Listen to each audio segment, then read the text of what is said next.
Whether you're passing through or you plan on staying for a while, we welcome you to Discover Jamestown.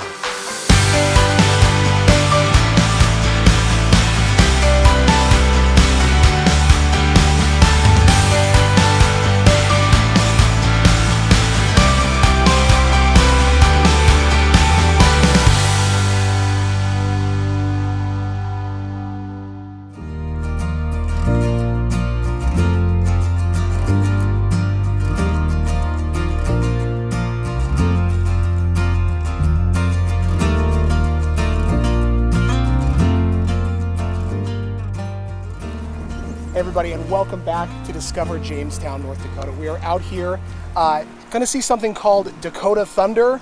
Have yet to experience what that is, but you ready to see that today, Tamela? I think I am, but at the same time, I might head back to Frontier Village because I saw a sign over there at the general store saying ice cream. That's calling my name.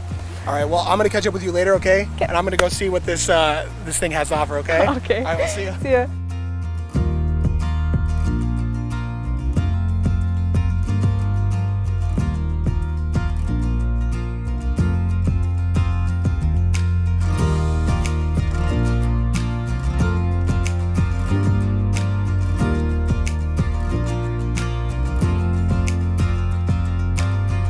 Hey, how are you? I'm Warren.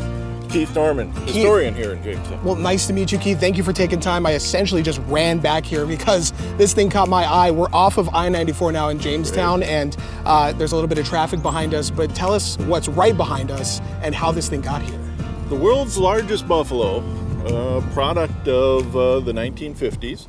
The city of Jamestown celebrated its 75th anniversary in the late 1950s, and at the end of it they had a pile of money left over. Not a whole lot compared to modern day standards, but some good chunk of change for 1950. And they started thinking about building a monument, and they had a lot of discussions about what to build, where to build it. There was a very heated discussion as to whether it should be at the Jamestown Reservoir north of town or here next to Interstate 94. And right here, of course, won out. Obviously, you don't move this thing around very much because the first segment of interstate highway completed in the United States was the stretch from Jamestown to Valley City, according to some historians, which will make this, the world's largest buffalo right behind us, the first roadside monument in the interstate highway system in the United States. Wow. And it's been here ever since, obviously. Well, very exciting. I know we call this place the Buffalo City. Is it the Buffalo City before this guy located here, or? No, I'm not even sure it had an effective nickname prior to that, but when you build a 60-ton concrete buffalo, you become the Buffalo City, and there's really no arguing against that, and there certainly wouldn't be any reason to. It's a great image to have for your town, especially now that the American bison, better known as the buffalo, is the national mammal of the United States. When it comes to upkeep, I mean, obviously we're not feeding and watering this thing, but is there any maintenance that needs to be done to this? It's been here for how long? Well, since 1959, total construction cost in '59 was about $8,000. Like I said, they had some money left over, not a pile in modern standards, but a pretty good pocket change for 1959. And they set out to build this. The sculptor was a man by the name of Elmer Peterson, who was at that time an art professor at the University of Jamestown, now the University of Jamestown, Jamestown College back then. And he designed it, built it, employed some of his students and people he knew through the summer to build it. And through the summer of 1959, it was completed. Wow. And so obviously the statue catches your eye, but as you're up here visiting it, I'm seeing some herds off into the distance as well. Is that something Jamestown maintains as well?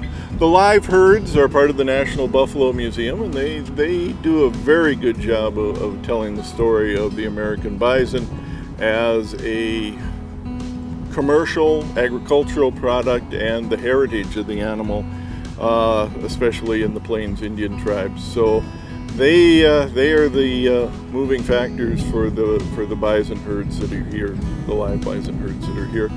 Usually visible somewhere if you're standing in the right place, and quite often visible from Interstate 94 out there too.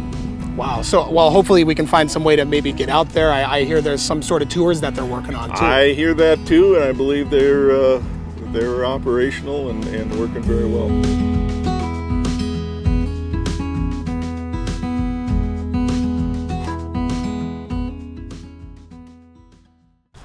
Hi there. Hi, how are you? I'm good. Hi, how are you? Good to meet you.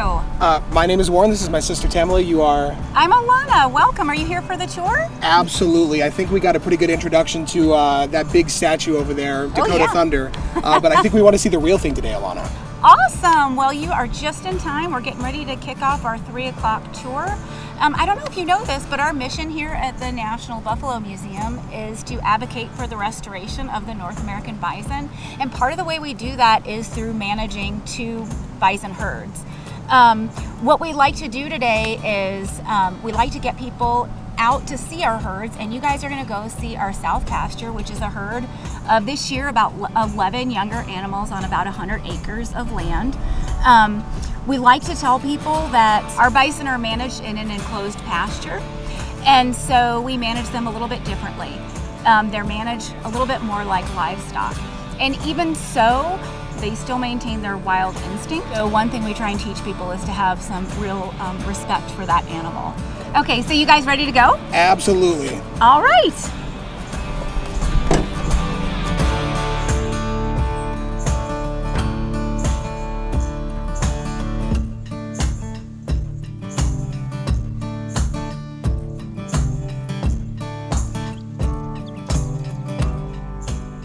I did not think we were going to be this close to some bison.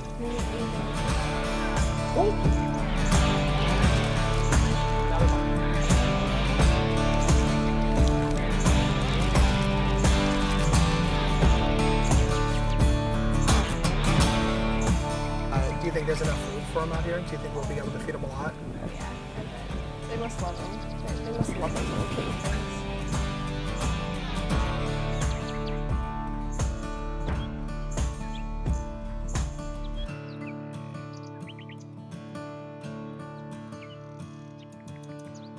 Wow, an unbelievable day here in Jamestown, North Dakota. Seeing the buffalo herd, feeding them, and of course learning more about the world's largest buffalo. A day was had today. Yeah. And beyond today, man, what a fun time we've had. Yeah, so much fun in Jamestown, and we hope you enjoyed it as well. And while you lived vicariously through us, you can have your own journeys and discover Jamestown as well. Make sure you go and explore all Jamestown has to offer, and of course, maybe you'll see me and Tamela out there too. So we'll see you next time. Thanks for watching.